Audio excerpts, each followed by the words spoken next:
Hello, my name is Tim Tongana, coming to you live from Baku. Welcome to A News. Here are the headlines. Donald Trump says talks with Iran are underway, but Tehran denies any direct contact. Deadly strikes hit Ukraine and Russia as Moscow claims further battlefield gains. And a fact-check investigation probes an Armenian lobbying network's influence in Brussels.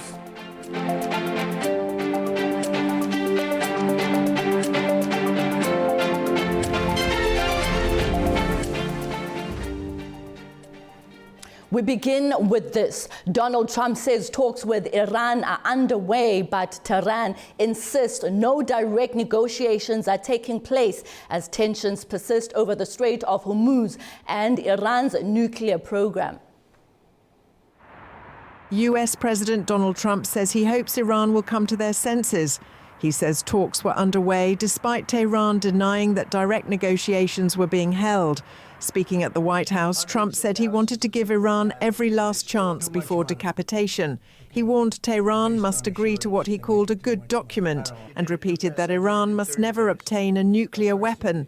I'm very proud of the fact that I'll give people a chance. This is a big move. To do an attack that big on a country, I'd rather not do it. Now, we've already, through lots of large attacks, but they were normal large. Hopefully they'll come to their senses, because what happened cannot have a nuclear weapon, but hopefully they'll come to their senses.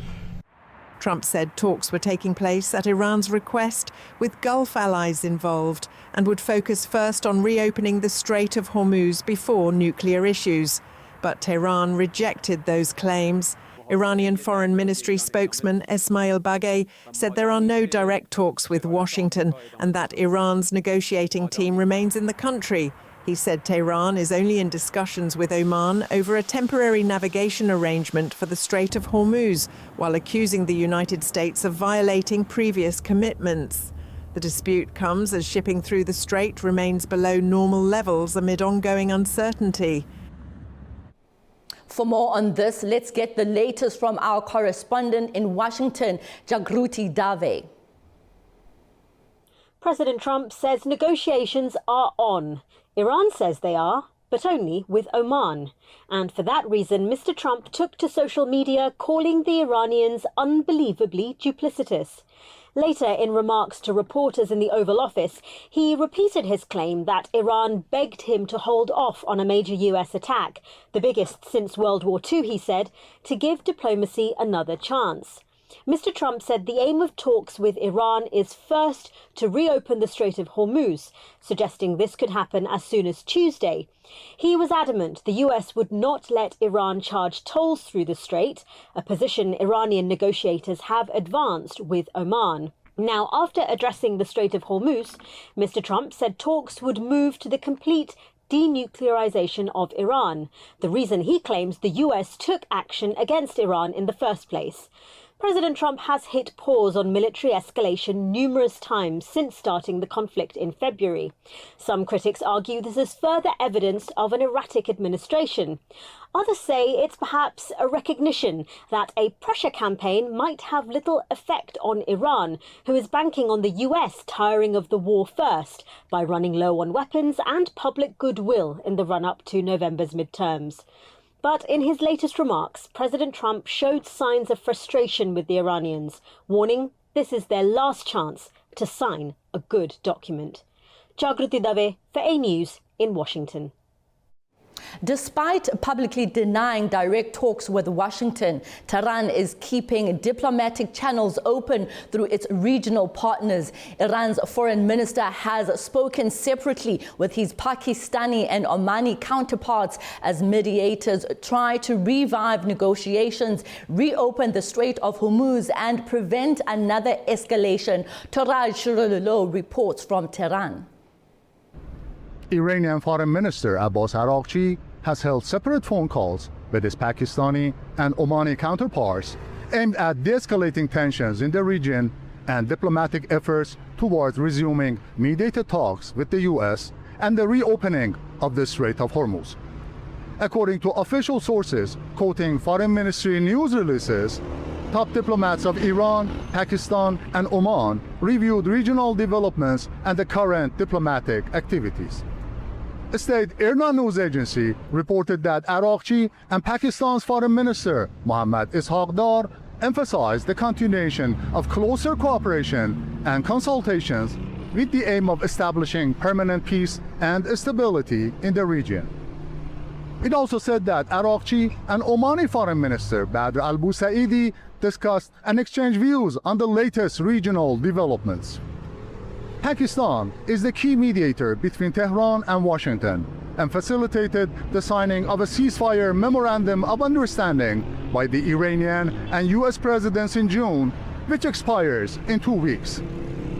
Oman, which used to be the main channel of contacts between both countries, is currently in talks with Tehran to work out an arrangement for the transit of vessels from the Strait of Hormuz. The dispute between Tehran and Washington in implementing Clause 5 of the Islamabad Memorandum to reopen the strategic waterway has stalled the talks on reaching a permanent peace deal between Iran and the US. It has also resulted in a standoff with repeated tit-for-tat strikes at Iran and at US bases and interests in the region. While Iran has denied US President Donald Trump's remarks about ongoing talks with Tehran, Pakistan Foreign Ministry has reportedly invited Foreign Minister Araghchi to visit Islamabad at the earliest possible opportunity. Turaj Shiralilu from Tehran for A News. Joining me to discuss the story is a geopolitics analyst from London, Alabas Al-Sudani. Hello and welcome to A News. Good morning. Thank you for the invitation. Now, President Trump has repeatedly spoken about negotiations with Iran. This is not something new. What is significantly different this time around? And is there any concrete evidence then that these latest contacts could lead to a serious diplomatic process? Well, direct talks between Iran and the US, as you mentioned earlier, are not happening. But active diplomacy is still active there. But this diplomacy is through mediations. And the framing that both sides are using is different. Trump is saying, we are talking to the Iranian. We are ready to talk. Negotiations are going somewhere. Iranians saying, we are not talking anymore or yet. And both are not lying, by the way. However, the Iranians are using it in a way that we are not talking directly to the Americans. We are talking to Oman, for example. The Americans are saying we are not talking. We are talking to the Iranians, which they are doing indirectly, because the whole situation now is becoming more like a public opinion war. It's a war of attrition, but this now is more about the reputation. Both countries do not want to lose their reputation, and both countries are trying to put more and more pressure and trying to frame a public global image, because both countries, both sides believe that the public image is the privilege that any country gets will win the war. So the key difference from previous rounds that in April, US and Iran met face-to-face in Islamabad. Now they are refusing that format because the diplomatic architecture now it's real. However, it's indirect, and the ambiguity in the whole situation is controlling and scaring both sides from like direct meeting and bluffing, and then there's no commitment with these negotiations. It's interesting that you say both parties are not lying and that they're trying to control the narrative publicly. Now, is Iran keeping direct diplomatic engagement quiet to avoid appearing to negotiate under US pressure, or is both Washington and Tehran talking about entirely different channels here? Well, I assume they are not talking about entirely different channels and mediators. So let's be very direct here, although this is might not be on record. However, this is what I predict. So Qatar, Pakistan, and Oman and Turkey are emerging now as mediators, and these mediators are mediating on the security file and the nuclear file. Iraq has engaged in the mediation when Zaidi, Iraqi Prime Minister, visited Trump, and Iraq is now mediating on the economic file. So the channels are there, the channels are obvious. However, it depends more on how to manage the way of the method of the negotiations and the mediation, and how to bring more to talk more to the domestic audience. Trump incentive to publicly claim that talks are happening because, you know, Trump, firstly, he has midterm election. Secondly, Trump is again and again and again, Trump is a businessman. If we notice that yesterday when he said talks are happening, I will stop the attack on Iran, the Brent crude oil just jumped back from, it was a week ago, it was more than 100, and now it's 80-ish. Trump is playing the market. So economic is a reason, economy is a reason, domestic politics is a reason, and thirdly, Trump what I call it Trump's strategic ambiguity. So he's bluffing, he's showing this commitment to problem, he's showing asymmetrical information, and he's trying to do that. The Iranians are literally the same. They are playing all these tools, all these games. However, it's their nature that the Iranians are more calm, more quiet. They don't talk as much as Trump talks. Easy peasy. It's interesting you say that, because Iranian officials have maintained that any engagement must be based on mutual respect and Iran's interest at that. What would Tehran realistically need from Washington before agreeing to direct talks with Washington? This is so ambitious. What the Iranian want is so ambitious. However, I think this is the ultimate. So they already have put a bargaining margin under that. But the ultimate, they are requiring, I may summarize them in 6 points. The U.S. must stop striking Iranian territory. Security aspect. The U.S. must lift the naval blockade and allow Iranian oil exports to resume. The recognition of Iranian sovereignty of Hormuz regulate, and this is a big problem here. No preconditions on ballistic missiles. The Islamabad memorandum framework must be respected. Then when we narrow the scope, we look at the enrichment, nuclear enrichment file, which is not currently on the table, but it's another stage that the Iranian want to seek. So the surface they are putting themselves on is very high. I think they have the margin to bargain, but out of these 6 points, there are 2-3 points are non-negotiable. For example, as the Strait of Hormuz and the blockade on their naval. All right, you did mention how they both want to control the narrative publicly. Could their conflicting statements then actually be part of the negotiating strategy, with both sides trying to control that narrative and avoid looking like they made the first concession? Oh, this is a smart question. Thank you for bringing this up. The whole war now, from both sides, tactically, they are using what I call sustained coercive settlement.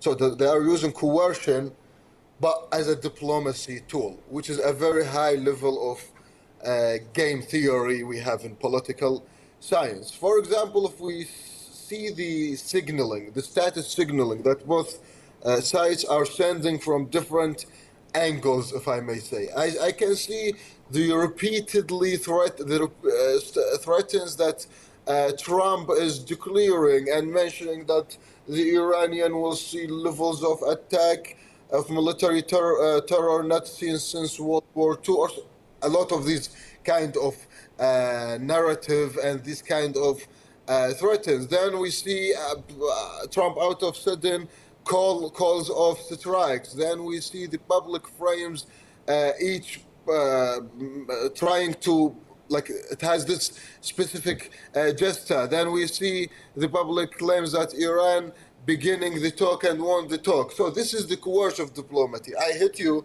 then I go back saying I'm ready to talk. On the Iranian side, we say that the Iranians are denying the negotiations, but they are doing it indirectly. But then they use what I call it escalatory reciprocity. Then they go to attack the bases in the Middle East. So there is this sustained coercive diplomacy. And again, I believe this strategy is to talk to the public. The war now is different than the wars, the nature of wars in the last century or in the Cold War or something. Now who will gain public support, global public support, will win. So if you lose reputation, you lose the war. If you win reputation, you win the war. And let's not forget the midterm election again. I need to emphasize on that of Trump in the US, which is about reputation, 100%. For those closely monitoring this story and those directly impacted, then they want to know what the immediate objective is. Is it reducing tensions and preventing escalation? Is it addressing Iran's nuclear program or negotiating a much broader deal? Or how far apart are these two sides on these issues? You mentioned how Washington is looking at the economic side of things. It's a war of attrition again. Both sides wanna buy time. However, Trump wants to buy time more than the Iranian. If Trump can buy time till after the mid-term election, trying to establish peace, till that point, Trump will go harsher and escalate more after November. The Iranians are trying to buy time, playing on the bet that the American will be exhausted.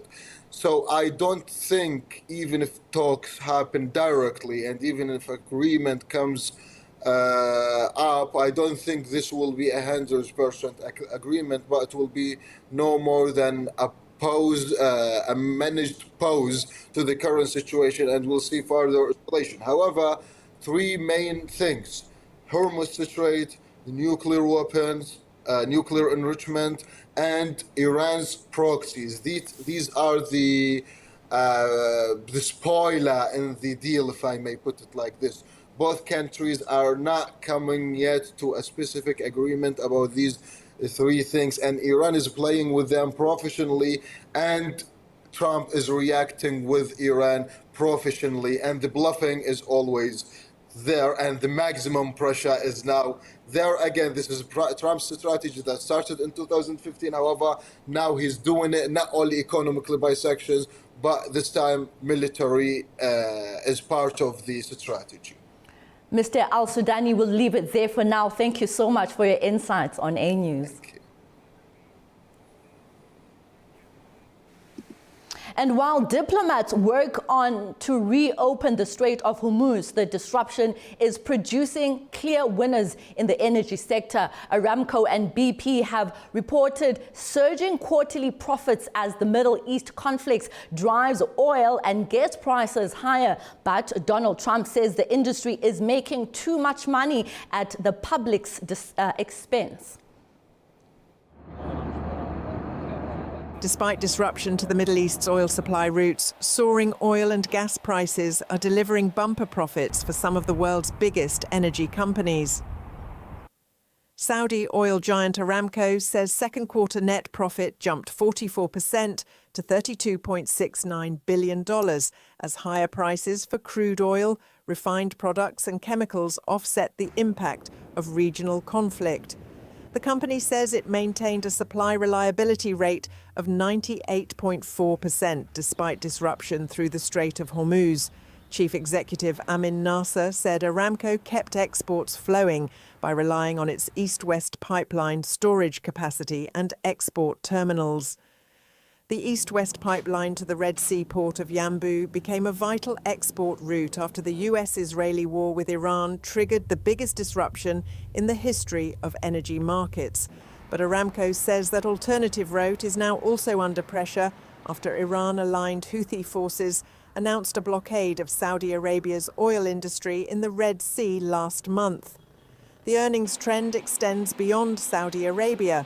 British energy company BP also reported stronger second quarter earnings, with underlying replacement cost profit more than doubling to $5.73 billion. The company also increased its dividend and continued reshaping its portfolio through a series of asset sales, including the planned sale of its US biogas business.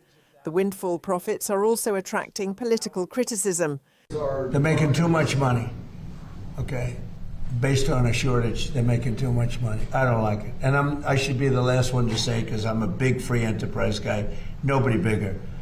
And, you know, you're going to see oil, when we're finished with Iran, you're going to see the prices drop through the floor. But they made too much money, too much money. Chevron, too much money. ExxonMobil, too much money. When you look at one company where they made 12 times what they made the year before, they're going to give some of that back to the public. And they better cut the retail price, the consumer price. Too much money. You're surprised I'm saying it? I'll say it loud and clear. I'm not happy about it. Go ahead. The latest results underline the industry's ability to adapt as global energy markets remain volatile. All right, so from the financial impact of the war on global energy companies, we turn now to its human cost in Gaza. The United Nations says dozens of people were reportedly killed across the territory over the weekend as attacks and critical supply shortages place its healthcare system under growing pressure. OSHA stresses that under international humanitarian law, civilians and civilian infrastructure must be protected and should not be targeted. Healthcare facilities must never be attacked or militarized. Further on health, our humanitarian partners warn that funding constraints continue to drive shortages of essential medical supplies, including insulin for patients with type 1 diabetes and medicines for cardiovascular diseases. Azerbaijani President Ilham Aliyev has approved a protocol providing financial assistance to the Embassy of Palestine in Azerbaijan. The protocol was signed in Baku on the 10th of July and will take effect after the completion of required procedures. Azerbaijan's cabinet of ministers will oversee its implementation, while the foreign ministry will notify the Palestinian government. The move follows Aliyev's recent meeting with Palestinian Prime Minister Mohammed Mustafa, where he reaffirmed Baku's support for the establishment of an independent Palestinian state. Meanwhile, Palestinians in Gaza say they have seen little change despite renewed efforts to advance a peace deal. Many displaced residents say continued strikes and evacuations have left them with little hope to an end to the war. For many families in Gaza, promises of a peace agreement have yet to bring any change on the ground. A displaced woman living in a tent in Gaza City says her family fled their home after Israeli forces expanded their presence in the area. Surrounded by rubble, she says people need action, not more statements. We don't want talk, we want action. We are not seeing anything. Destruction has increased, displacement has increased. The Israeli military has started displacing people, forcing entire neighborhoods to leave their homes and tents and then striking them again. She says repeated displacement has left families with no sense of security. The reality we see in front of us is just talk. Nothing is being implemented. We are waiting for death at any moment. We are waiting for displacement at any moment. Our entire lives are gone, our future is gone, and our children's future is gone. Her comments come as efforts continue to advance a US-backed Gaza peace plan, which calls for Hamas to disarm and for Israeli forces to withdraw in phases. But the agreement faces major obstacles, with Israel insisting Hamas must disarm before further steps are taken, while Hamas is demanding a halt to Israeli operations and a troop withdrawal. Across Gaza, many displaced Palestinians remain in tents or damaged buildings, saying continued violence has deepened uncertainty over whether the deal can bring an end to the war. Against this worsening humanitarian backdrop, diplomatic efforts are continuing with Turkey and Hamas discussing the next phase of the proposed Gaza peace plan. Turkish intelligence chief Ibrahim Kalin met with Hamas leader Khalil al-Hayya in Istanbul today to map out the second phase of a proposed Gaza peace plan, with state media reporting a positive response from Hamas. The talks coincide with a joint statement from regional mediators Turkey, Egypt and Qatar, who strongly condemned Israel's ongoing military operations and accused it of targeting civilian infrastructure.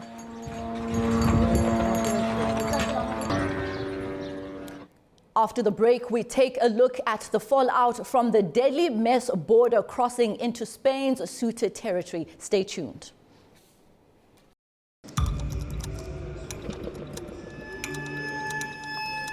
Inside Politics delves deeply into the heart of global issues shaping our world today.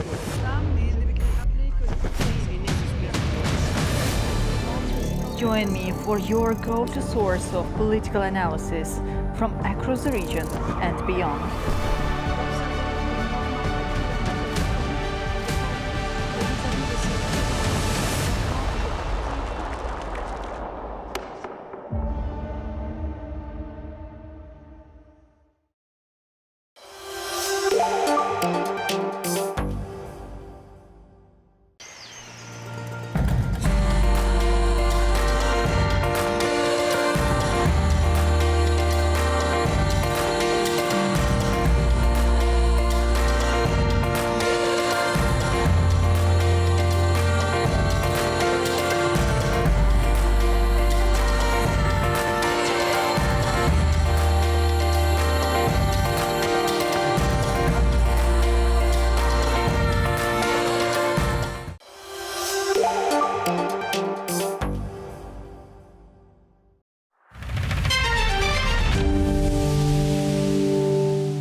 Welcome back to A News.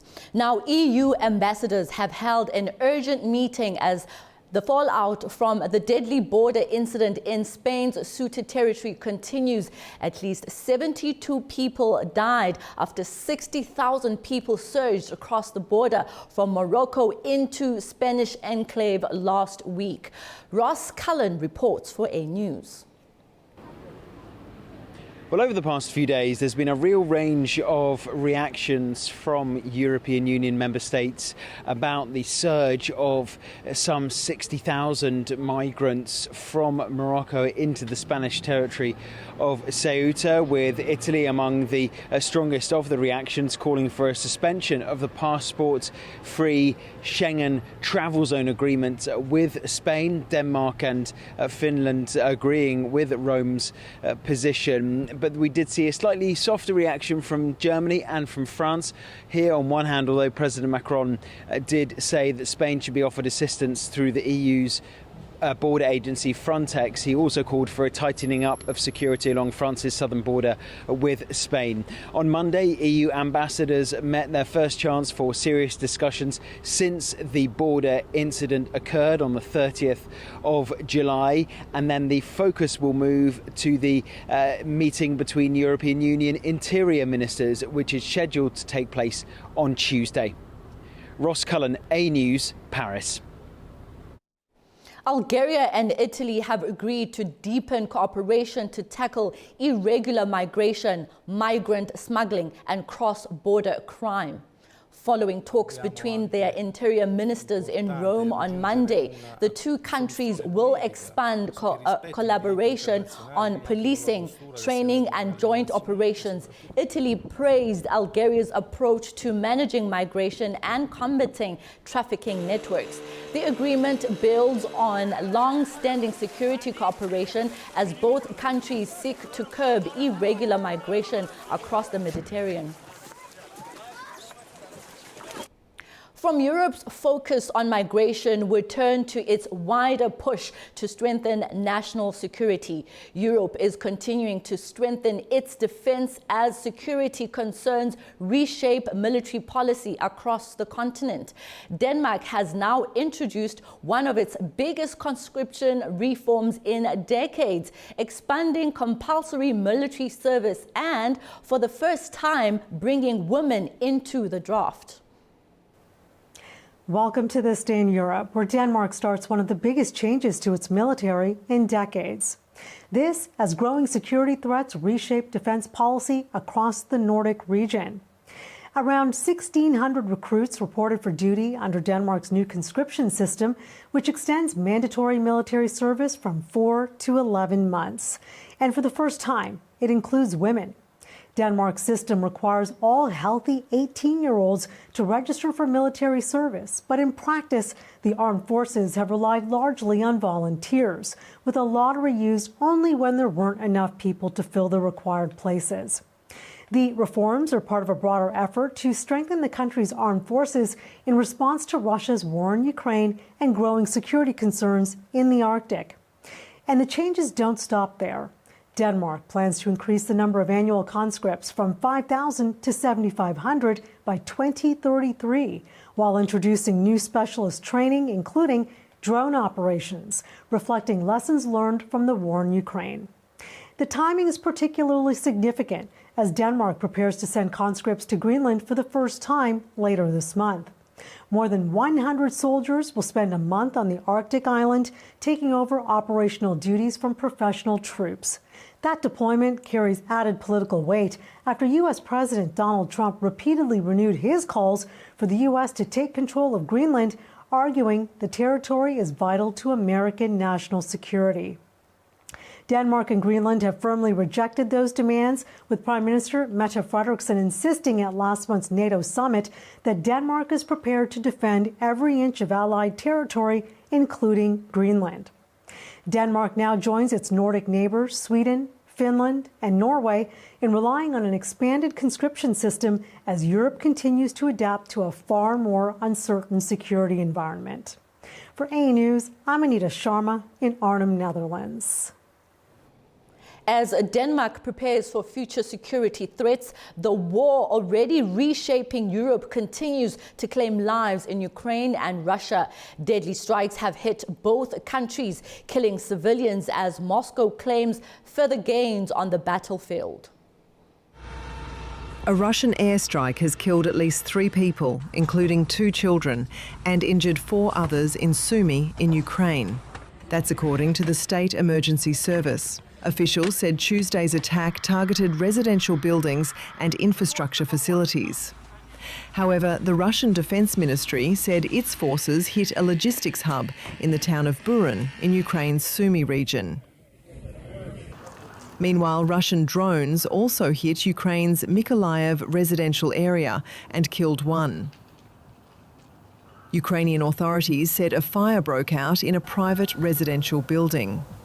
Meanwhile, Ukrainian drones struck 3 warehouses across Russia overnight, including 2 run by online retailer Wildberries, killing 5 people, according to local officials.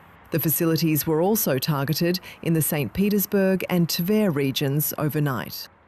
The latest developments come as Russia says its forces continue to make gains on the battlefield. On Monday, Russia's defense ministry claimed its troops had captured 2 settlements in the Kharkiv region of northeastern Ukraine. The ministry also said Russia's Black Sea Fleet destroyed an uncrewed surface vessel and that Russian drones struck 4 bulk carriers, allegedly transporting military cargo in support of Ukraine's armed forces. Russian officials also reported that a separate wave of Ukrainian drone attacks on Monday targeted the Vladimir, Belgorod and Krasnodar regions, resulting in multiple casualties. Authorities said 7 people, including 3 children, were killed and 40 others injured in the Black Sea resort city of Gelendzhik on Monday, which Moscow described as a deliberate drone attack on civilians. There was no immediate comment from Kyiv, which, like Moscow, says it does not deliberately target civilians. The conflict's impact is also spreading beyond the battlefield, placing commercial shipping in the Black Sea at growing risk. A Turkish-owned cargo vessel has been struck by drones near a Russian port, leaving 3 crew members reportedly seriously injured and the ship on fire. Adam Morrow reports. Turkish authorities say another Turkish-owned cargo vessel was struck by drones near Russia's Black Sea port of Novorossiysk in the latest incident involving commercial shipping in the region. According to Turkey's Directorate of Maritime Affairs, the Nadizhda was attacked on Monday while sailing from Novorossiysk to the Turkish port of Samsun. The ship was carrying 22 crew members, including 13 Turkish nationals. Russian naval units reportedly evacuated the crew to Novorossiysk, but Turkish officials say 3 crew members may have suffered serious injuries. The ship also sustained significant damage to its bow and accommodation block, while a fire aboard the stricken vessel reportedly continues to burn. Authorities also said rescue operations had been suspended due to the continuing threat of drone attacks in the area. The incident is the latest in a growing number of attacks involving Turkish or Turkish-linked merchant vessels operating in the Black Sea since the Russia-Ukraine war began in early 2022. Repeated incidents have heightened concerns that the conflict is spilling over into the Black Sea and endangering civilian shipping, despite efforts to keep commercial trade routes open. In a separate development, Turkish authorities said an aerial drone of unknown origin had been found in the Black Sea province of Kastamonu on Monday, after apparently losing contact with its operator. Emergency teams quickly secured the area before removing the drone for forensic examination. The discovery follows a similar incident in June when a fixed-wing drone crashed in the same province. Repeated drone-related incidents along Turkey's Black Sea coast have prompted renewed scrutiny of regional security as the ongoing war between Russia and Ukraine increasingly spills beyond the immediate battlefield. This is Adam Morrow for A News in Istanbul, Turkey. All right, after the break, we take a look at an investigation into an Armenian lobbying network's political influence in Brussels. Stay tuned.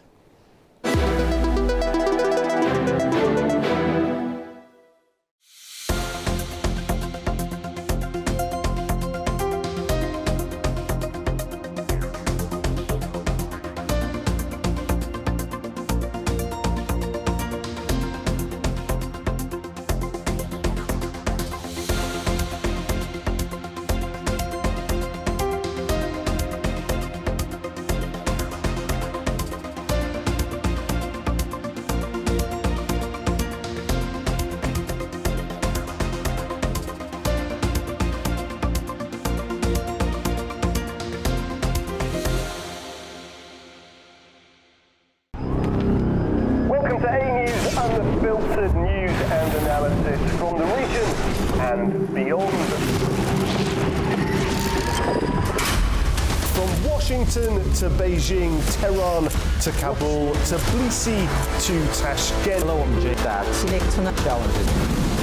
Today is the third. We're with you 24/7, taking you live to the front lines of the day's biggest stories. Welcome to Gabala. I'm here. Azerbaijan and Armenia. Hello, we're reporting the shade of November.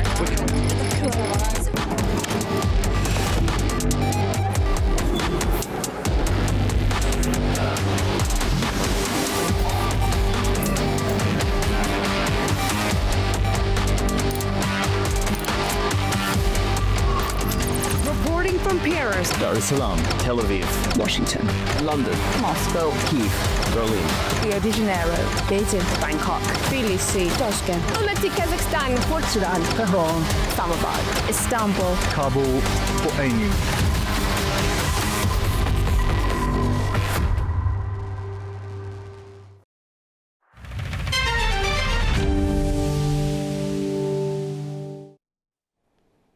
Welcome back to A News. Now, a fact-check investigation has raised questions over an Armenian lobbying network's political connections, financial transparency, and efforts to influence European policy on the South Caucasus.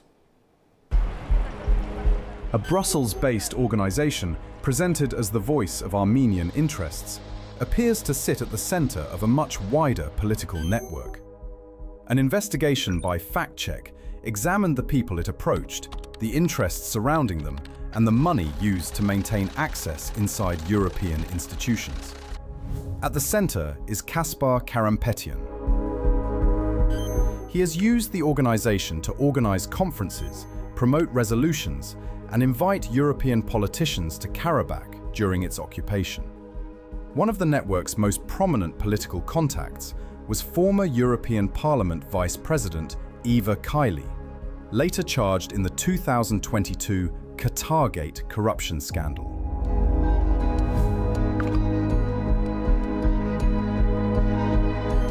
The investigation says Karampetian publicly backed her successful 2019 election campaign. In return, she became involved in anti-Azerbaijan activities in Europe. But Kaili was not the organization's only high-level contact.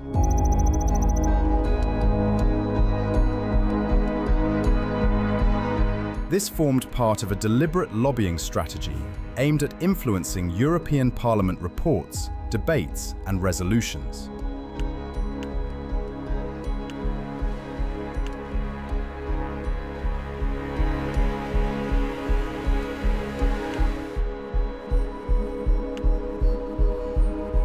The report further argues that the organization increasingly supported Armenia's Russia-aligned opposition, while adopting a more critical stance towards Prime Minister Nikol Pashinyan's government.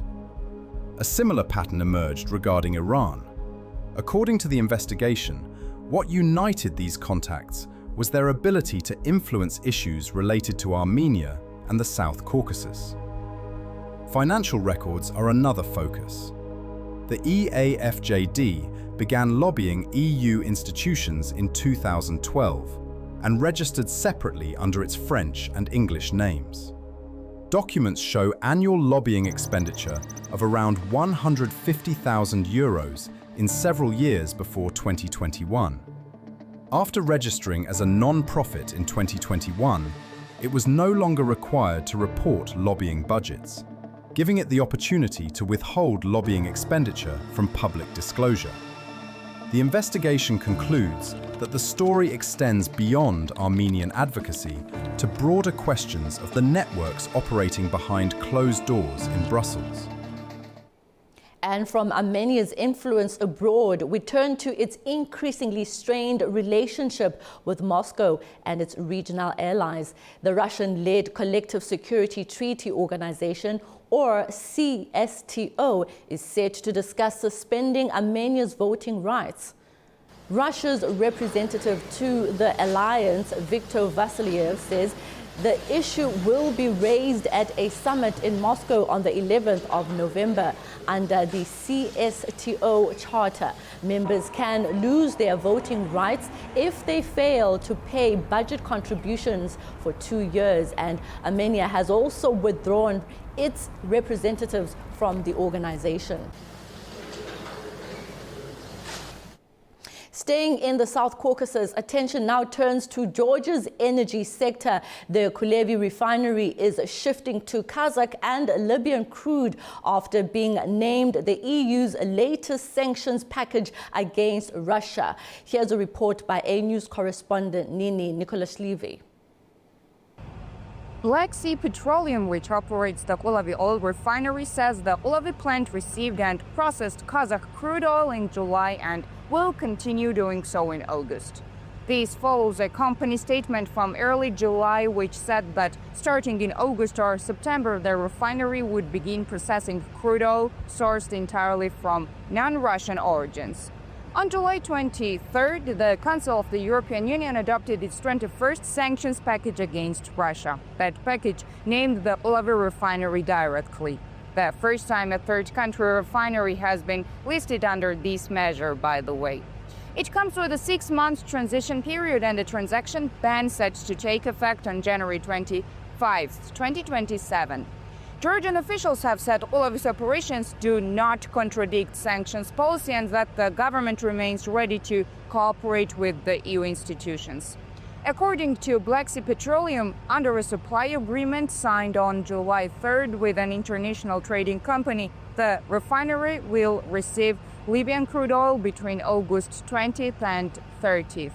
The agreement runs through the end of 2027 with an option to extend. At a press briefing on July 24th, the European Commission said Black Sea Petroleum is in active communication with them and that the company steps match the transition timeline.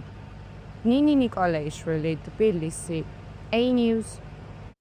Staying on this regional story, I'm joined by the founder of the Rizvi Insights, Osama Rizvi. Hello and welcome back to A News. Thank you so much for inviting me today.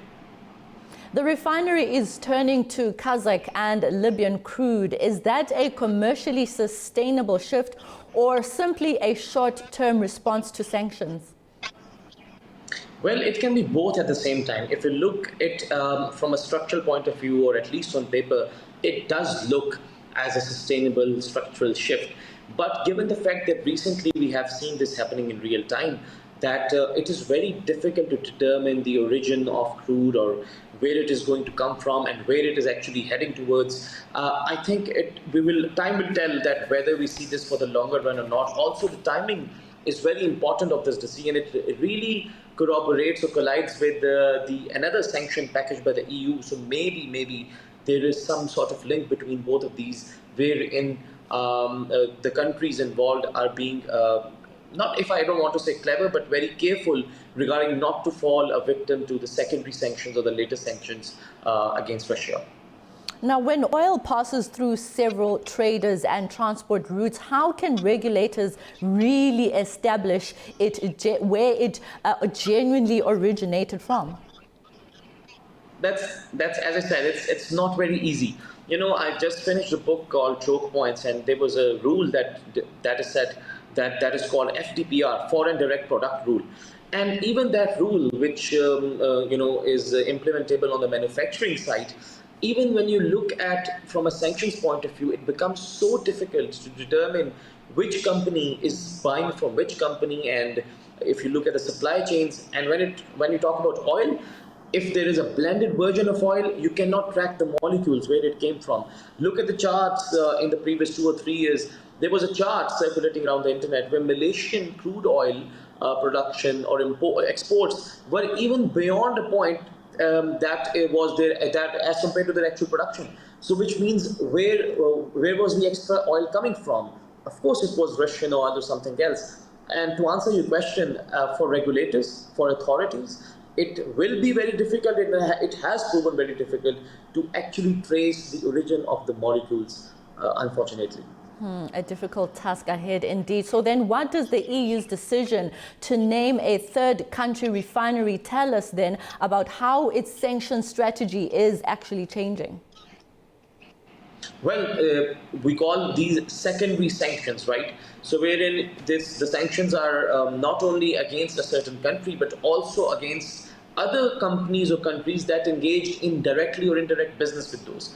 So EU, I think, is trying to, given the fact that the sanctions have not had that much of a significant impact on both Russian economy and the Russian oil flows and the Russian oil and gas revenues, I think they're expanding the preview, the ambit of the sanctions. And this recent step directly fits into that model. Whether this will be successful and will yield the results that are wanted, that remains to be seen.